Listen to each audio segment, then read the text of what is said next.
তো বন্ধুরা সকাল সকাল গাড়ি স্টার্ট দিয়েছি, সার্ভিসিং হবে 6 নম্বর সার্ভিসিং আজকে করাবো আমার এই স্কুটি ইয়ামাহা রেজেটার 125cc। তো এটার সমস্যা কিছুই নেই, লাস্ট সার্ভিসিং করেছিলাম প্রায় 7-8 মাস আগে।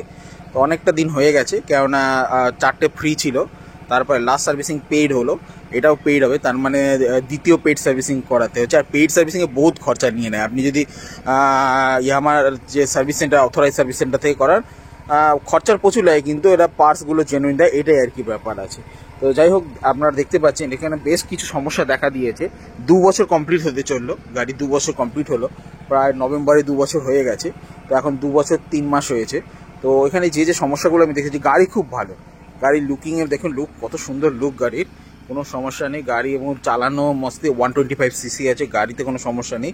কিন্তু ইয়ামাহা রেজারের একটা সমস্যা যারা সবাই ফেস করে সেটা দেখতে পাচ্ছেন, গাড়িটা একটু শেক করছে দেখতে পাচ্ছেন, একটু নোটিস করবে, গাড়ি কিন্তু শেক করছে। মানে সবার প্রথম সকালে যখন স্টার্ট দেবেন প্রথম কিন্তু গাড়ি চালালেই দেখবেন যে এই সামনের দিকটা এটা গাড়িটা কিন্তু শেক করছে। এটা শেকিং প্রবলেমটা এটা আছে, অ্যাক্সিলারেটার দেওয়ার পরে এটা কিন্তু শেক করে, গাড়িটা এখনও দেখা যাচ্ছে শেক করে, একটু অ্যাক্সিলারেটার জোরে দিলেই এটা কিন্তু শেক করবে। তো এই একটা প্রবলেম রয়েছে, এটা গিয়ে আমি বলবো আজকে, এবং দেখি কি প্রবলেম চেঞ্জ করতে হয় এই শেকিং প্রবলেমটার জন্য। আর আগের বার প্রায় বছরখানেক আগে ঠিক করে দিয়েছিল, কিন্তু এটা আবার টাইমের পর আবার এটা দেখা দিয়েছে, এই একটা প্রবলেম। সেকেন্ড প্রবলেম আমার যেটা দেখা দিয়েছে সেটা হলো, এই দেখতে পাচ্ছেন যে যদি আমি অ্যাক্সিলারেটারে দিই, স্পিডোমিটারটা কিন্তু কাজ করছে না, স্পিডোমিটার ওডোমিটার দুটোই কিন্তু নষ্ট হয়ে গেছে। এটা 3-4 মাস ধরে এরকম পড়ে রয়েছে, কিন্তু আমার যাওয়ার টাইম হচ্ছে না। তো এই একটা সেকেন্ড প্রবলেম হয়েছে, ঠিক আছে। এই হলো তোমার স্পিডোমিটারটা কোনো রকমই কাজ করছে না, এইভাবেই চালাতে হচ্ছে, কিন্তু মাইলেজ ঠিকঠাকই দিচ্ছে গাড়ির, এই নিয়ে কোনো সমস্যা নেই। আর 3 নম্বর প্রবলেম হচ্ছে এটার যে আপনার এখানে দেখতে পাচ্ছেন ডিস্ক ব্রেকটা আছে, এটা কাজ করছে না। ডিস্ক ব্রেক প্রায় 3-4 মাস ধরে কাজ করছে না, যাওয়ার সময় পাচ্ছি না। কিন্তু এই ব্রেকটা হলো কম্বি ব্রেক আছে, এই দিয়ে কাজ চালাচ্ছি। তো ডিস্ক ব্রেকটা পাল্টে দিতে হবে, গতবার ইয়েতে বললাম যে পাল্টাতে হবে না, ওটা বলেছিল, তাও বলে যে ঠিকঠাক করে দিচ্ছি, যদি পরের বার পাল্টে নেবেন। তো ওরা কোনো রকম ঠিক করেছে, 2 মাস পরে ওটা আবার প্রবলেম দেখা দিয়েছে। তো এবার কিন্তু আমি ডিস্ক ব্রেকটা চেঞ্জ করে নেবো। শেকিং প্রবলেমটা আপনারা দেখতে পাচ্ছেন, সকাল সকাল যেতে হবে, কেননা 9টার সময় খুলবে।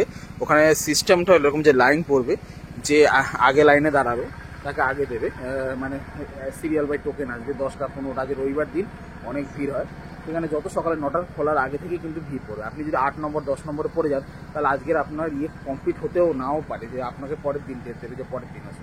সেই কারণে আমি সকাল সকালই বেরিয়েছি, এখন প্রায় 8টা 8:30টার মতো বাজে। এখানে অয়েল ফিল করবো, চা খাবো, তারপর এখান থেকে 20 কিলোমিটার দূরে চন্দননগরে ইয়ামাহা সার্ভিস সেন্টারে আমি যাবো।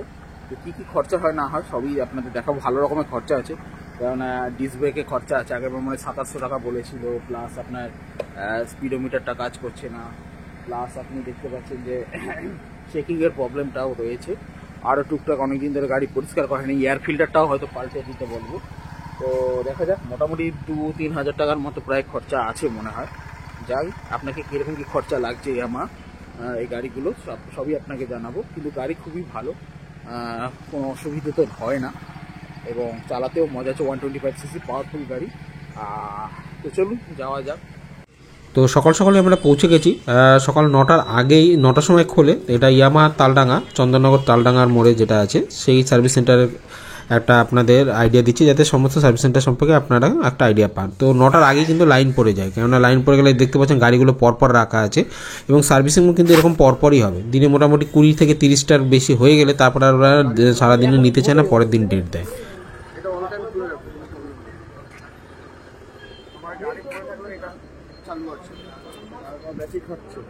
গাড়ি যদি চালাবে তাহলে এটা চার্জ হবে ব্যাটারিটা। এবার আমি বলি, আমি এটা খুলে দিয়েছি, আমি এখানে এসে লাগাবো, কেন গাড়িটা ধোকে যদি জল ফল ঢুকে যায় তার জন্য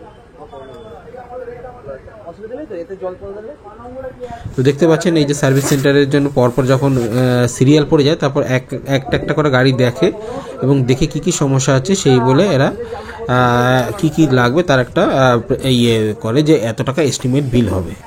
তো তো যখন আপনার গাড়ি দেখতে আসবে আপনার কী কী সমস্যা আছে সেগুলো আপনি আগে থেকে একটা লিস্ট করে নিতে পারেন, সেগুলো পরপর বলবেন, নয়তো সেই সময় ভুলে যাবেন, পরে আবার সমস্যায় পড়তে পারেন। তো সেগুলো লিস্ট করে বলে দেবেন, আপনি দেখবেন যে কোন কোন জিনিসটা কবে পাল্টেছে। কিন্তু ওরা চাইবে একাধিক জিনিসপত্র আপনাকে চেঞ্জ করে দেওয়ার, যেটা দরকার নেই সেটা কিন্তু করবেন না। কোনটা কোন টাইমে লাগে, ইঞ্জিন অয়েল, গিয়ার অয়েল কখন কী চেঞ্জ করতে হবে সেটা আপনি নিজেই জানেন কোন গাড়ি কোন সময় করেছেন। এটা হয়ে গেলে পর দেখতে পাচ্ছেন এক একটা গাড়ি পরপর সিরিয়াল ওয়াইজ ওয়াশিংয়ের জন্য যাবে। ওয়াশিংয়ের জন্য গেলে তারপরে এই ভেতরে সার্ভিস স্টেশনে পৌঁছাবে। তারপর আপনাকে কিন্তু এখানে যে ওরা বাইরে না দাঁড়িয়ে বলবে যে আপনারা বসুন গিয়ে, ওদের ঘরে বসার ব্যবস্থা আছে ঠিক। তো গরমে যখন যাবেন তখন এসিরও ব্যবস্থা আছে, জলের ব্যবস্থা রয়েছে, সমস্ত সুযোগ সুবিধা আছে এবং দেখুন টিভিরও ব্যবস্থা আছে। তো আপনি এখানে বসতে পারবেন এবং বাইরে থেকেই এই যে বসেই আপনারা কিন্তু বাইরে যে কাচের ডিসপ্লে থেকে কিন্তু দেখতে পারবেন যে আপনার গাড়ি কী কী পরিবর্তন হচ্ছে, কীভাবে কী ওরা সার্ভিস করছে। এটা একটা কিন্তু ভালো লাগলো আমার চন্দননগর এই সার্ভিস সেন্টার। এখানে কিন্তু আপনি পুরো দেখতে পারবেন যে আপনি এখানে যে কাস্টমাররা বসছে, এসি ঘর করা আছে, জলের ব্যবস্থা আছে, টিভি দেওয়া আছে, সাথে সাথে কীরকম কাজ কতটা এগোচ্ছে সেটাও কিন্তু আপনারা দেখতে পাবেন। যদিও আপনার এস্টিমেটেড টাইম ওই কাগজে যে স্লিপটা দিয়ে দেবে যখন আপনার গাড়ি ডায়াগনোসিস করে ওরা লিখে প্রেসক্রিপশন টাইপের ওরা করে দিয়ে পাঠিয়ে দেবে, দেওয়ার পর আপনাকে একটা কাগজের স্লিপ দিয়ে দেবে, এই টাইমে আপনার গাড়ি পাবেন। তো আপনি আপনার কোনো কাজ থাকলে সেখানে চলে যেতে পারেন, তো সেই টাইমে আপনি আসতে পারেন, ওরা হয়ে গেলে আপনাকে ফোন করবে, ঠিক আছে, কিংবা আপনি ওই টাইমের মধ্যে সে খোঁজ নিতে পারেন, তো সেটাও করতে পারেন। কিন্তু বেটার হবে আপনার যদি কোনো টাইম না থাকে ওখানেই বসুন, কেন প্রায় সময় ওরা যখন গাড়ি কিছু পাল্টায়, আরও কিছু দরকার হয়, তখন ওগুলো যখন খোলে তখন ওরা দেখতে পায়, তখন ওরা আপনার কাছে এসে জিজ্ঞাসা করবে যে এই জিনিসটা কিন্তু খারাপ আছে, আপনাকে দেখাবে, দেখুন এই পার্টসটা এটা খারাপ আছে, এটা কি এয়ার ফিল্টারটা দেখুন এতটা ধুলো পড়েছে, কি পাল্টে দেবো কি না। তো যদি না থাকেন তাহলে ওরা আর বলে না, ওদের মতো ওরা করে দেয়, নতুন কিছু অ্যাড করে না। তো সেক্ষেত্রে আমি যখনই যাই আমি পাশে বসি এবং সকাল সকাল যাই, সকাল সকাল গিয়ে আমার মোটামুটি 1, 2 কি 3 এর মধ্যেই সিরিয়াল হয়। তো এই যে দেখতে পাচ্ছেন যে ওরা সমস্ত কিছু হয়ে যাওয়ার পর ওরা কম্পিউটারের মাধ্যমে এটা চেক করে দেখছে, ডায়াগনোসিস করে দিচ্ছে। এটা কিন্তু আমি ফ্রি সার্ভিসের সময় পাইনি, যে 5টা ফ্রি সার্ভিস এগুলোতে করেনি ওরা, কিন্তু পেড সার্ভিসে কিন্তু দেখছি এগুলো কিন্তু পুরো করে চেক করে দেখছে কম্পিউটারের মধ্যে কোথাও কোনো সমস্যা আছে কি না। তো এটা দরকার আছে, কিন্তু প্রত্যেকটা গাড়ির ক্ষেত্রে ওরা কিন্তু তেমন একটা কয় না যেগুলো ফ্রি সার্ভিসে, আমি এখন অবধি দেখিনি। এবার জানি না ওদের নিয়ম অনুসারে গাইডলাইন্স আছে কী আছে, কিন্তু মোটামুটি ভালোভাবে এবার চেক করলো, যেহেতু এটা পেড সার্ভিস আছে অনেক কিছু চেঞ্জ হয়েছে। চলুন আপনাকে বিলটা দেখাই। এই হলো আমাদের বিল। তো বিলের মধ্যে আমরা দেখতেই পাচ্ছি যে সবার প্রথমে পার্টস যেগুলো চেঞ্জ হয়েছে সেগুলো হলো ইয়ামাহা লুব, যে মিনারেল ওয়াটার যেটা হলো ইঞ্জিন অয়েল যেটা রয়েছে সেটার দাম পড়েছে 355 টাকা। এরপর রয়েছে ইয়ামাহা লুব কার্বন ক্লিনার, যেটা কার্বন ক্লিনার করতে হয়েছে, এটা ইজি হবে, যেটা হলো যে ভাইব্রেট করে আর অন্যান্য জিনিসগুলোর সমস্যা হচ্ছে সেগুলোর জন্য 163 টাকা লেগেছে, এতে মাইলেজটাও বাড়ে। তো এটা হলো স্কুটার গিয়ার অয়েল একটা লেগেছে 57 টাকা। তারপরে লেগেছে হলো এয়ার ক্লিনার, মানে এয়ার ফিল্টারটা আমরা চেঞ্জ হয়েছে সেটা দেখতে পাচ্ছেন 185 টাকা। তার সঙ্গে কিন্তু প্রত্যেকটার সঙ্গে কিন্তু জিএসটি আছে, 9% করে 99%, 18% করে জিএসটি কিন্তু সব অ্যাড হচ্ছে। এছাড়া স্পিডোমিটারের কেবলটা যে রয়েছে, স্পিডোমিটার যদি কাজ না করে তার মানে আপনাকে কেবলটা কিন্তু পাল্টাতে হবে, যেটার জন্য আপনার লেগেছে এমআরপি 166 টাকা, লেগেছে 140 টাকা, তার সঙ্গে জিএসটি এগুলো অ্যাড হয়েছে। এরপরে যে সমস্ত লেবার যে ডিটেলসগুলো রয়েছে, পেড সার্ভিস যেটা লেগেছে হলো আপনার 330 টাকা প্লাস জিএসটি, প্রায় 400-450 টাকার কাছাকাছি পড়ে যায় জিএসটি নিয়ে। এরপরে আপনার হলো যে ক্লাচ শু যেটা রয়েছে সেটা চেঞ্জ হয়েছে, তো ক্লাচ শুটা চেঞ্জ হয়েছে যে ব্রেকের জন্যই, তো সেই কারণে ক্লাচ শুটা ওরা চেঞ্জ করে দিয়েছে। তারপর হলো স্পিডোমিটার কেবল রিপ্লেস করেছে, তার জন্য ওরা কেবল রিপ্লেসমেন্টের জন্য নিয়েছে 125 টাকা লেবার চার্জ। আচ্ছা, আর ইঞ্জেক্টর ক্লিনিং হয়েছে, ইঞ্জেক্টর যেটা ছিল সেটাও রিপ্লেস করে দিয়েছে, তো তার জন্য নিয়েছে 175 টাকা। ইঞ্জেক্টরের জন্য এটা যে 175 টাকা নিয়েছে। তো এগুলো মোটামুটি যা পার্টসপত্র লেগেছে ওরা কিন্তু এগুলো চেঞ্জ করে দিয়েছে। তো আপনারা দেখতে পাচ্ছেন যেখানে 784 আর এখানে 805, তো টোটাল নিয়ে পরের পাতায় বিল আছে। টোটাল বিলটা হলো এই আপনারা দেখতে পাচ্ছেন 1876 টাকা আমার লেগেছে। তো এত কিছু পার্টস চেঞ্জ হয়েছে এবং সার্ভিসিং হয়েছে, তাতে 1876 টাকা ঠিকই আছে। 1 বছর পরে এত কিছু প্রবলেমে 1876, 3000 টাকা বলেছিল, টোটাল 1876 টাকা লেগেছে। এরপর এখানে দেখুন ডাইনামিক যে ইন্সপেকশন যেটা কম্পিউটারের মাধ্যমে করেছিল সেটা রিপোর্টটা আপনি দেখতে পাচ্ছেন, সমস্ত কিছু রিপোর্ট কিন্তু এসছে এবং রেজাল্ট নর্মাল এসছে। তো সমস্ত কিছু ওরা কিন্তু চেক করে আপনাকে দেবে। এটা প্রথমবারই দিল, ফ্রি সার্ভিসে কিন্তু এই ডায়াগনোসিসটা ওরা করেই না। তো যাই হোক, তো এই আর কি, ওরা মোটামুটি খারাপ করে না। চন্দননগরে যে আপনার নগরের যে ইয়ামাহা সার্ভিস সেন্টার আছে মোটামুটি ভালোই করে, আমি ওখান থেকেই করাই। এবার আপনি চাইলে পেড এর বদলে আপনি যদি লোকাল থেকে পান, যদি ভালো মেকানিক থাকে কিন্তু সেখান থেকেই করানো বেটার হবে, কারণ সেখানে দামটা কম পড়বে। কিন্তু অরিজিনাল পার্টসপত্র কি পাওয়া যাবে কি না পাওয়া যাবে, এমনি জেনারেল যেগুলো সার্ভিসিং হয় আপনার ইঞ্জিন অয়েল হোক, গিয়ার অয়েল হোক, এগুলো লোকাল থেকে করানো বেটার আছে সার্ভিসিং নর্মাল। কিন্তু পার্টসপাতি যেমন আমার অনেকগুলো পার্টসের সমস্যা হয়েছিল, সেক্ষেত্রে আমি বেটার বলবো যে আপনি সার্ভিস সেন্টার থেকেই করুন, সেটাই মনে হয় বেটার হবে। তো বন্ধুরা, কেমন লাগলো ভিডিওটা আপনারা জানাবেন। যারা নতুন সার্ভিসিং, নতুন বাইক কিনেছেন, নতুন স্কুটি কিনেছেন, সার্ভিসিং করাতে চাইছেন, তাদের এই ভিডিওটা আশা করি আপনাদের উপকারে লাগবে। তো বন্ধুরা, কালকের গাড়ি সারিয়ে নিয়ে আসার পরে আজকের কালকে চলে গেছি, অনেকক্ষণ লাইনে দাঁড়াতে হচ্ছে, তাই আর ভিডিও করা হয়নি।